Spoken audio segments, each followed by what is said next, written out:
j'ai enseigné de 1976 à 2014 à l'université dans une fonction d'enseignant-chercheur et un poste qui correspond à ce qu'on appelle maître de conférence à l'université. C'était l'Institut des langues et littératures romanes.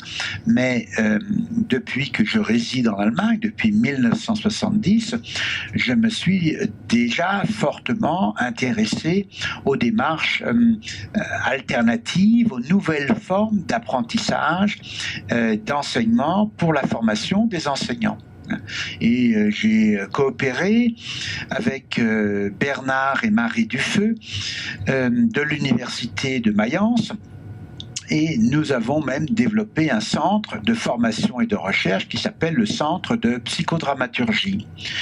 Alors, je suis aujourd'hui encore, donc après l'université, je continue à développer des travaux de formation, recherche et plus particulièrement des formes d'intervention. Par exemple, je suis en plus de l'ARIC, je suis membre d'autres réseaux, d'autres associations. Par exemple, je suis membre de l'ACIVIF, Association internationale des histoires de vie en formation et de recherche biographique en éducation. Et ce qui est intéressant, c'est que la présidente actuelle de la CIVIF est Catherine Schmuss-Brun, qui enseigne à l'Université de Fribourg dans les sciences de l'éducation. Et la RIC se trouve à l'Université de Fribourg aussi en sciences de l'éducation. Donc c'est un autre département. Donc il se passe beaucoup de choses à l'Université de Fribourg. Et j'ai été invité au cours de ces derniers temps à participer à des ateliers de formation dans la formation permanente continue de l'Université de Fribourg sur le thème de l'approche biographique. Et mon idée d'approche biographique est le recours au théâtre. Le théâtre et récit de vie. Donc, c'est ma démarche actuelle dans la formation interculturelle.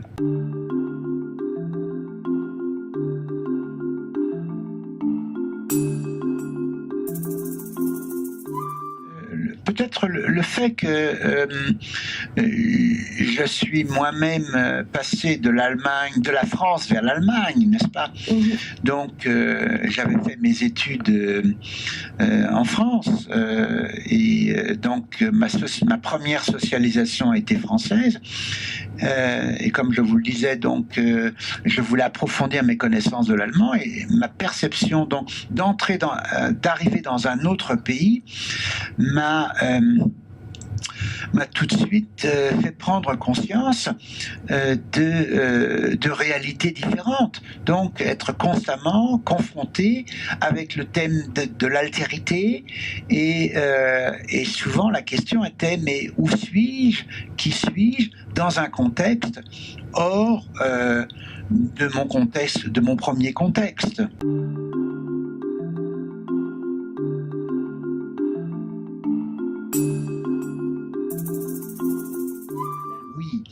Oui, alors bien sûr, c'est à la fois un outil, sont à la fois des démarches, d'une perspective qui est fondamentale.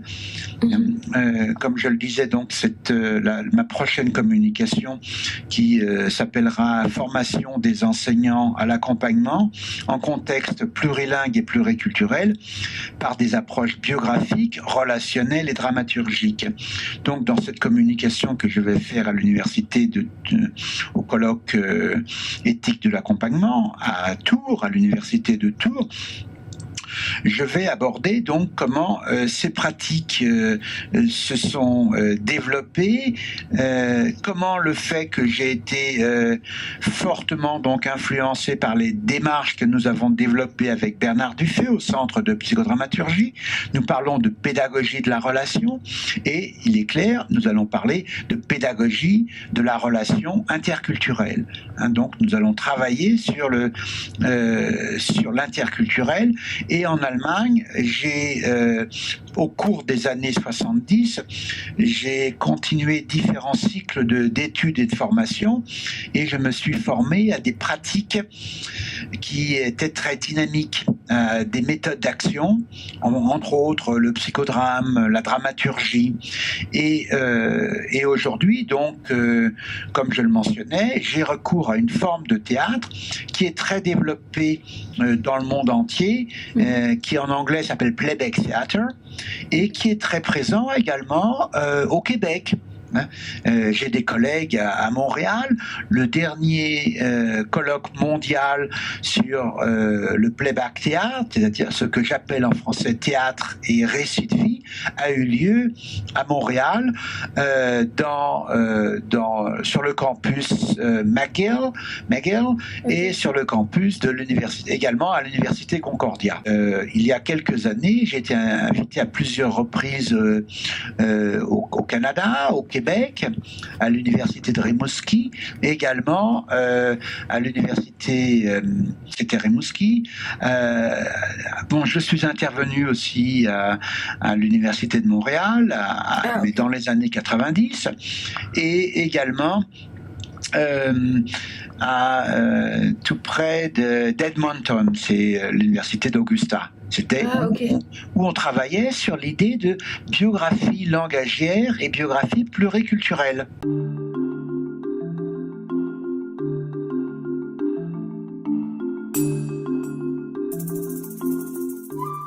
Tout simplement.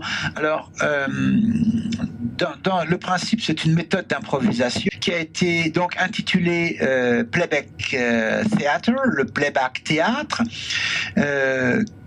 qui a été créé en 1975 par Jonathan Fox et Joe Salas, qui vivent dans l'État de New York.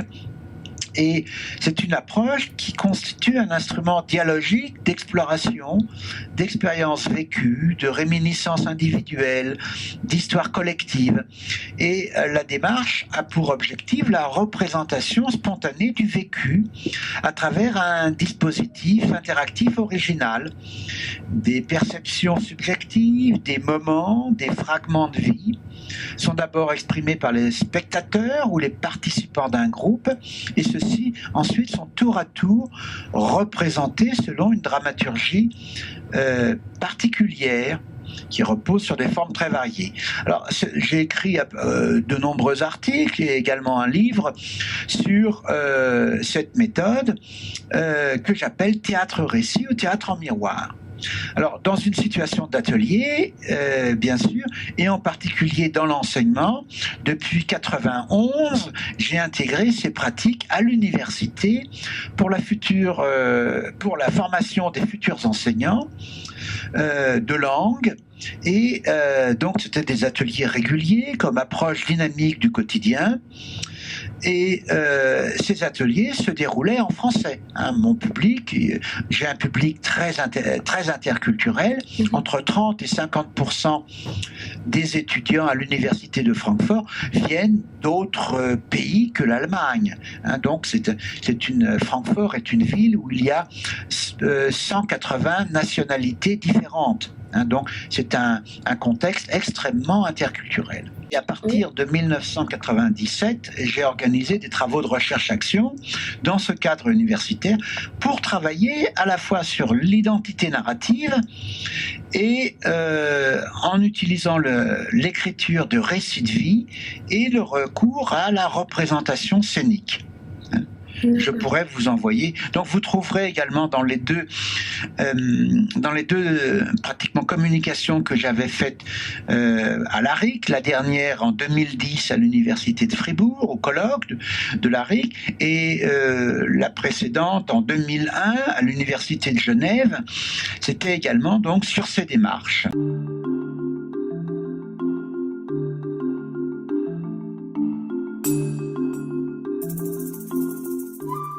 Alors, le modèle allemand, on parle de multiculturalité, ou d'approche multiculturelle.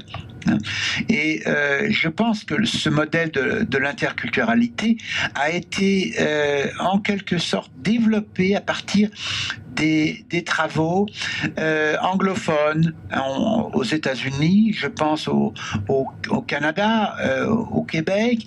On parle de communautés multiculturelles. Et en France, on travaille beaucoup plus la notion d'interculturel telle qu'elle a été développée par Martine Abdallah Pressel. Et donc dans cette approche multiculturelle, l'Allemagne s'est ouverte à l'interculturel pratiquement très tard, dans la mesure où c'est dans les années 60 où au cours de l'essor économique de l'Allemagne a fait appel à de nombreux travailleurs migrants. Et très rapidement, l'Allemagne s'est rendu compte que ces travailleurs migrants allaient décider de vivre leur vie en Allemagne. Donc à partir fin des années 60, des années 70, il y a eu beaucoup de travaux sur la conception, donc quelle forme d'intégration développer donc pour les populations migrantes. Et Francfort est une ville modèle, comme je vous le rappelais auparavant, donc il y a plus de 180 nationalités. Et en 1989, Daniel Cohn-Bendit, qui était adjoint au maire de la ville, a, avec d'autres personnes, bien sûr, mis en place un office des affaires multiculturelles. Ça s'appelle AMCA, Amt für multikulturelle Angelegenheiten. Donc c'est l'office des affaires multiculturelles de la ville. Donc vous voyez ça. Et aujourd'hui, bon, le grand thème, bien sûr, c'est à la suite des migrants, de la forte migration, en particulier par les conflits en Syrie, mais tous les conflits qui se trouvent également dans d'autres pays, Afghanistan, monde nord-africain et le monde subsaharien. Donc l'Allemagne est fortement confrontée à cette thématique. Et il y a donc très particulièrement toute une pédagogie qui est développée. On parle beaucoup de l'inclusion. L'inclusion fait opposition à exclusion. Donc comment faire que les populations migrantes soient le mieux intégrées possible. Donc vous voyez que là il y a énormément de travaux et de budgets qui sont mis en place pour répondre à la situation urgente et qui se trouve donc en particulier à tous les conflits auxquels nous sommes confrontés mondialement.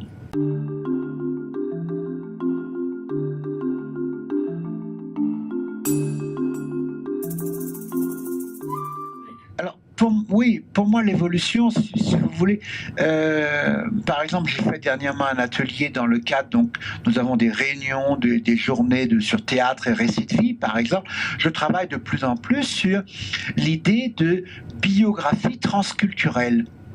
Je pense que donc entre interculturel, multiculturel, je crois qu'il faut aller au-delà, puisque de plus en plus nous sommes confrontés dans la vie à deux types de choses. Nous sommes plus dans la mobilité, n'est-ce pas? On demande à tout étudiant de nos jours d'être dans une mobilité Erasme, ou la mobilité dans laquelle vous vous trouvez, j'imagine.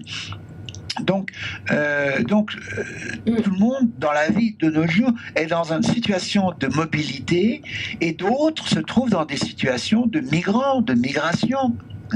Le fait est que, par exemple, à l'école allemande, 50% à Francfort, 50% des élèves sont d'origine d'autres pays que l'Allemagne. Donc là, on est obligé de développer de nouveaux concepts. Et pour moi, le transculturel, en quelque sorte, c'est une entité anthropologique. Ça va au-delà des concepts, parce que très, très rapidement, j'avais commencé par l'interculturel franco-allemand, et puis donc la notion d'interculturel et comme donc en Allemagne ce multiculturel, et le multiculturel souvent on a souvent dit que oui, maintenant le multiculturel est difficile à gérer. Donc quelque part, en Allemagne, il y a une certaine réserve. Et moi, je préfère donc parler de transculturel, où il s'agit donc, en quelque sorte, le transculturel, eh bien, c'est l'expérience du lien entre soi et l'autre. C'est comment arriver du singulier à l'universel.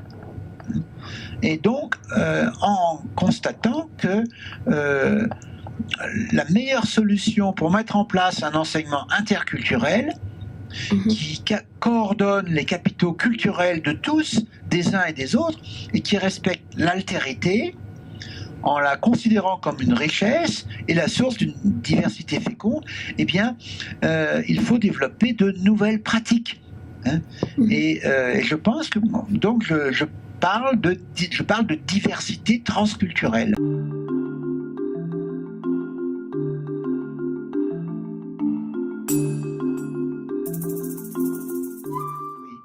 Oui, oui.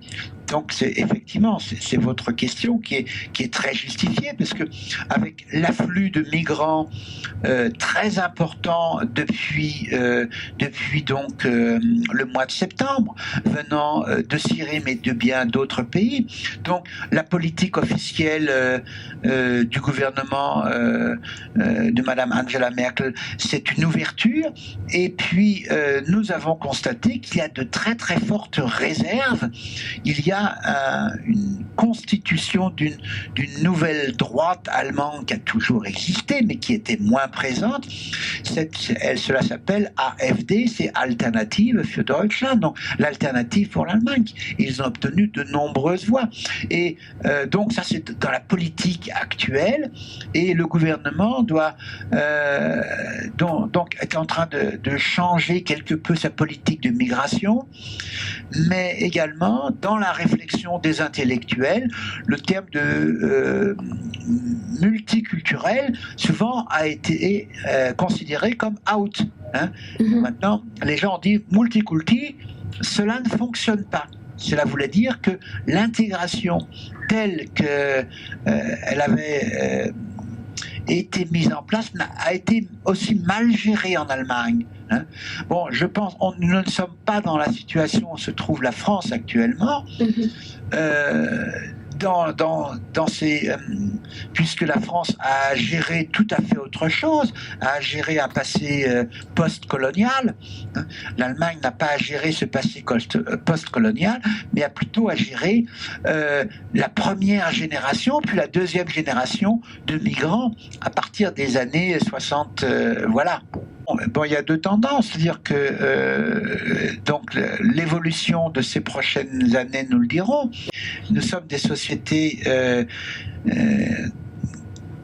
plurilingues et pluriculturelles. Cela constitue l'essence de la condition humaine, et donc nous n'avons pas de choix en quelque sorte. Et là, le choix, c'est de développer des pratiques humanistes. Et de faire en sorte, donc, même s'il y a des mouvements d'extrême droite, des mouvements qui sont xénophobes, comme le sont ces mouvements d'extrême droite en Allemagne, donc comment faire qu'il y ait un développement dans le cadre de l'éducation, de la formation. Je pense au cadre européen commun de référence pour l'apprentissage des langues, qui avait prévu l'idée de l'approche actionnelle, et à l'université de Tours, donc, nous travaillerons sur l'accompagnement et l'agir coopératif.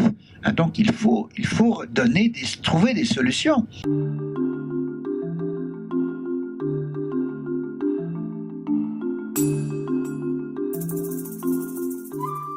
Par les langues et la culture, mais en partant du culturel en tant que biographique.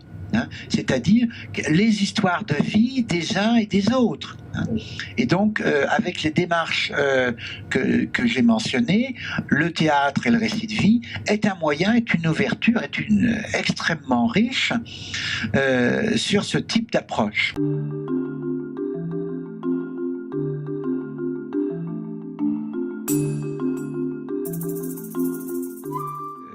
travail sur la médiation et l'accompagnement.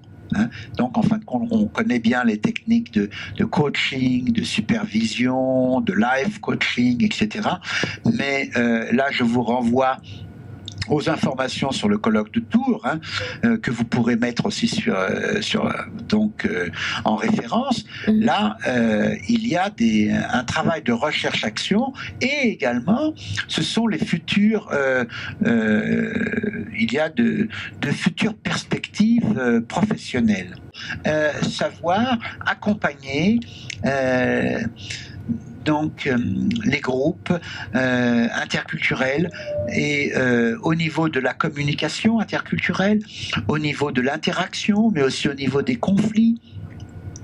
Comment c'est une perspective formative qui est très développée. Je pense également à tous les travaux qui sont développés par tous les collègues de l'approche biographique, des récits et histoires de vie.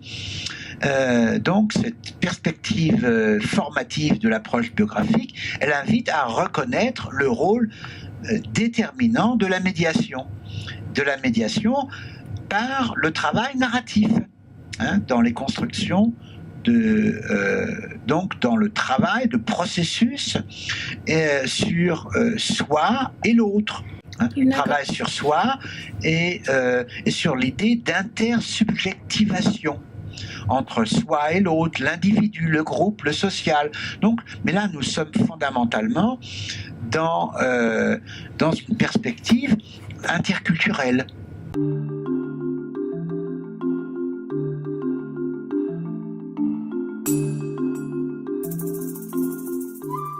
Oui, alors il s'agit de recherche-action, mais également formation, qui conduit sur la formation. Au Québec, au Canada, vous avez ce qu'on appelle la recherche-action participative. C'est-à-dire, donc, dans le travail de la recherche-action, avoir aussi recours à ces instruments, les instruments de médiation. Donc, de les mettre dès le départ en forme. Dans le travail que vous faites, par exemple, donc vous avez recours aux médias. Oui. Donc, dès maintenant, c'est comment travailler ici un concept qui a été développé par Edgar Morin, le concept de reliance, de mise en relation des uns et des autres. Des intellectuels, des formateurs, des universitaires et des publications.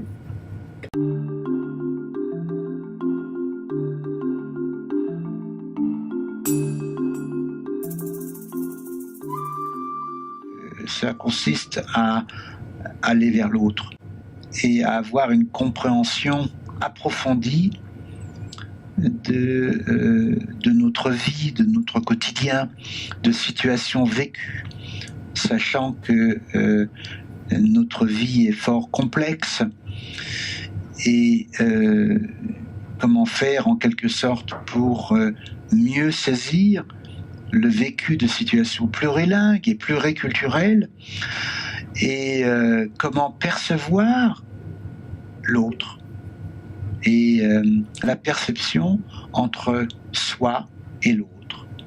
Et comme le disait Ricoeur, qui est un théoricien de l'approche biographique, considérer soi-même comme un autre. Donc une ouverture vers l'altérité et sa propre altérité.